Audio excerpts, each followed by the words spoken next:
Hello everyone, welcome to Master Cherry Mom YouTube channel. So I hope you all are doing absolutely fine. And आज का जो हमारा video है वो है science of baby head down position.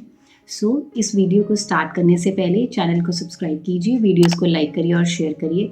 कोई भी डाउट हो तो आप मुझे कमेंट सेक्शन में पूछ सकते हैं. तो चलिए आज की वीडियो स्टार्ट करते हैं. Science of baby head down position. तो जब भी एक प्रेग्नेंट वेमेन होती है तो जो प्रेगनेंसी का जो एक सफ़र होता है, जर्नी होते हैं, उसमें 9 मंथ्स होते हैं. ठीक है, एक होता है first trimester, second trimester and third trimester. ठीक है, हर एक ट्राइमेस्टर में 3 मंथ्स होते हैं.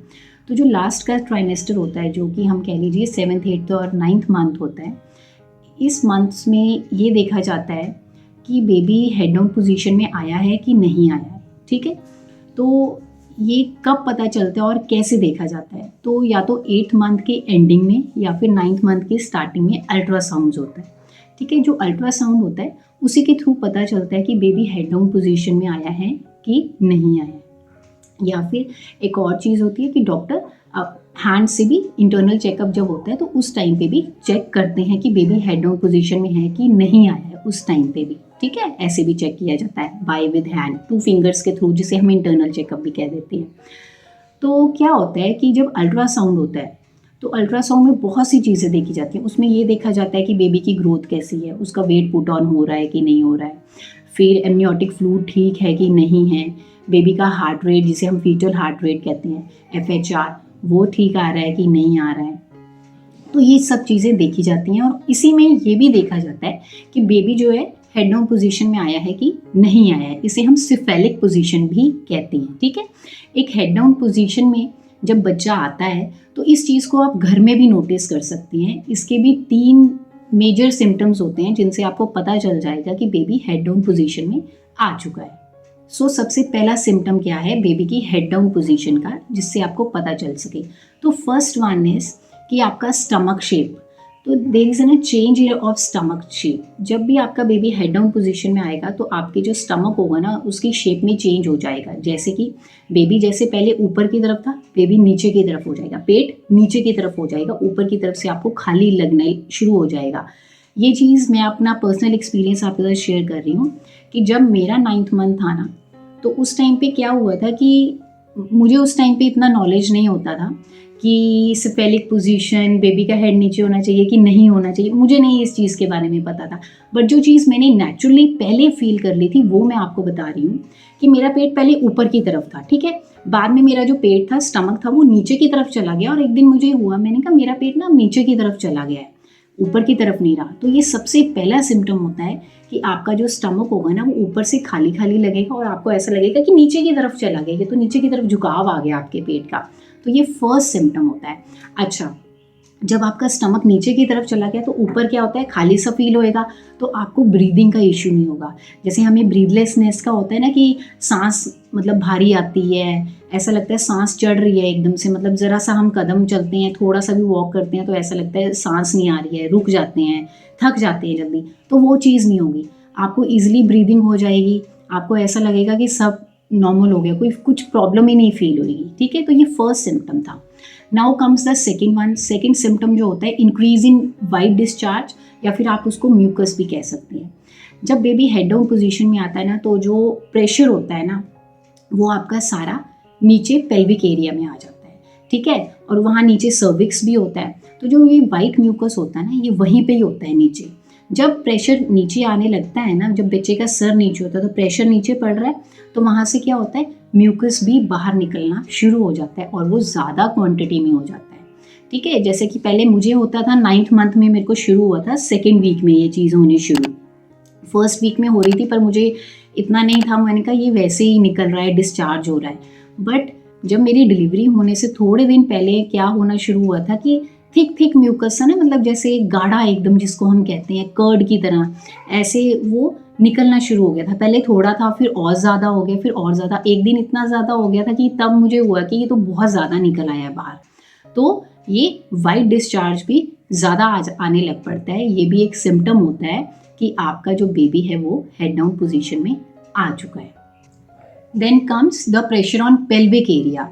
क्या होता है कि जब बेबी नीचे हेड डाउन पोजीशन में आ चुका होता है तो पेल्विक एरिया में भी प्रेशर पड़ता है, जिसकी वजह से आपको अर्ग होगा बार बार कि मुझे यूरिन पास आउट करना है। तो आप बार बार यूरिन पास आउट करने के लिए जाएंगे। इवन मेरे साथ तो ऐसा होता था कि मुझे तो ये डाउट हो गया था कि मुझे कहीं यूरिन इन्फेक्शन तो नहीं हो गया। बट फिर मैंने अपने डॉक्टर से कंसल्ट किया तो मैंने बोला कि एक्चुअली मैं जैसे अभी वॉशरूम जाके आई हूँ, यूरिन पास किया और मुझे आधे घंटे के बाद फिर यूरिन आ रहा है।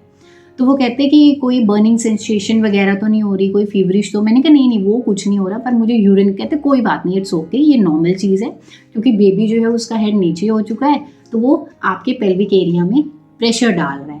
तो उस टाइम पे मैंने लास्ट के जो 2 वीक्स थे मेरे 9th मंथ के, उसमें तो आप कह लीजिए कि मैं हर 1 घंटे में या फिर 2 आवर्स में ऐसे यूरिन के लिए जाती थी बार बार। और मैंने पानी का इंटेक भी बहुत ज़्यादा उस टाइम पे रखा हुआ था, ये भी मैं एक चीज़ कहूँगी।